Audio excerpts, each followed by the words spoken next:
ಗ್ಯಾಂಗಿನಲ್ಲಿ ಭಾಗಿಯಾಗಿರೋಂಥ ಕ್ರೂರತೆಯನ್ನು ಮೆರೆದಿರೋ ಕೆಲವರ ಪೈಕಿ ಪವನ್ ಮತ್ತು ನಾಗ ಅಂತ ಯಾರೋ ಇಬ್ಬರು, ಇವರಿಬ್ಬರು ಹೇಳಿರೋದು ಏನು ಆರಂಭಿಕವಾಗಿ ಪೊಲೀಸ್ನವ್ರ ಬಳಿ ಹೇಗಾಯಿತು ಇದು ಅಂತ ನನಗೂ ನಿಜವಾಗ್ಲೂ ಆಶ್ಚರ್ಯ ಆಗ್ತಿದೆ.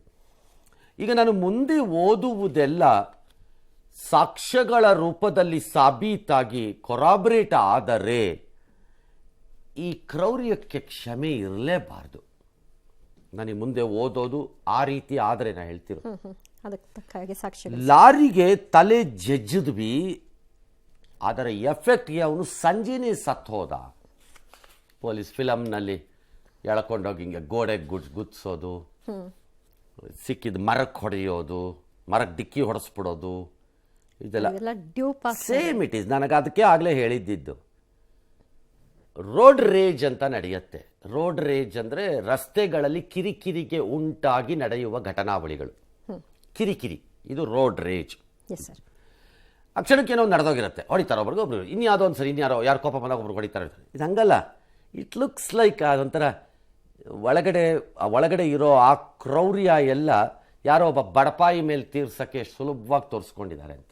ಅದಕ್ಕೆ ಇಷ್ಟು ಜನ ಸೇರ್ಕೊಂಡಿದ್ದಾರೆ. ಜೂನ್ 8ರಂದು ಸಂಜೆ 6ರಿಂದ 6:30 ಒಳಗೇನೆ ಅವನ ಪ್ರಾಣ ಹೊರಟೋಗಿತ್ತು. ಹಲ್ಲೆಗೆ ತೀವ್ರತೆಗೆ ಅವನು ಕುಸ್ತು ಬಿದ್ದೋಗಿದ್ದ 6 ಗಂಟೆಗೆ. ಇನ್ನೇನಾಗತ್ತೆ, see you can't expect him to hold on. ಇಷ್ಟೆಲ್ಲ ಹೊಡೆದ ಮೇಲೆ ಒಂದು ಜೀವ ಉಳಿಯುತ್ತೆ ಅಂತ ಹೇಗೆ ಸಾಧ್ಯ ಇದೆ? ಅದು ಅವನಿಗೆ ನೀರು ಕುಡಿಸಿ ಎಪ್ಸಕ್ಕೆ ನೋಡಿದ್ವಿ, ಎದ್ದೇಳಲಿಲ್ಲ. ದರ್ಶನ್ಗೆ ಫೋನ್ ಮಾಡಿದ್ವಿ, ಆಗ ಅವ್ರು ಡಾಕ್ಟ್ರ್ ಕರೆಸಿ ಅಂತಂದರು. ಡಾಕ್ಟರ್ ಅಲ್ಲಿಗೆ ಇಷ್ಟೆಲ್ಲ ಆಗಿದ್ದ ಸಂದರ್ಭದಲ್ಲಿ ಓಕೆ ಶೆಡ್ಡಲ್ಲೇ ಇನ್ನು ಮುಂದೆ ಅವನೊಂದು ಡಾಕ್ಟ್ರ್ ಇಟ್ಕೊಳ್ಳೋದು ಬೆಟ್ರು. ಗಡಿಬಿಡಿಯಲ್ಲಿ ಇಷ್ಟೆಲ್ಲ ಮಾಡೋ ಹೊತ್ತಿಗೆ ಅವನ ಪ್ರಾಣ ಹೊರಟೋಗಿತ್ತು. 8 ಗಂಟೆವರೆಗೂ ನಮ್ಗೆ ಏನು ಮಾಡಬೇಕು ಅಂತ ಗೊತ್ತಾಗಲಿಲ್ಲ. ಚಿತ್ರದುರ್ಗದಿಂದ ಬಂದಿದ್ದ Ravi, that is the car driver, ಅವನಿಗೆ ಹೆಣಾನ ಬಿಸಾಕ್ಬಿಡು ಅಂತ ಹೇಳಿದ್ವಿ. ಆದರೆ ಅವ್ರು ಭಯ ಬಿದ್ದು ಅವೆಲ್ಲ ಮಾಡೋಕ್ಕಾಗಲ್ಲ ಅಂತ ಅಂದ. ಅಷ್ಟೊತ್ತಿಗೆ ವಿನಯ್ ಮತ್ತು ಪ್ರದೋಷ್ ಅನ್ನೋರು ಒಂದು ಸ್ವಲ್ಪ ಹೊರಗೆ ಹೋಗಿ ಬಂದರು. ಆಮೇಲೆ ಕಾರ್ತಿಕ್ ಟೀಮನ್ನು ರೆಡಿ ಮಾಡಿದ್ರು ಈ ಪ್ರದೋಷು. ಆ ಟೀಮು ತಗೊಂಡು ಹೋಯಿತು ಈ ಬಾಡಿನ ಅಂತ ಇವರಿಬ್ಬರು ಹೇಳ್ತಾರೆ.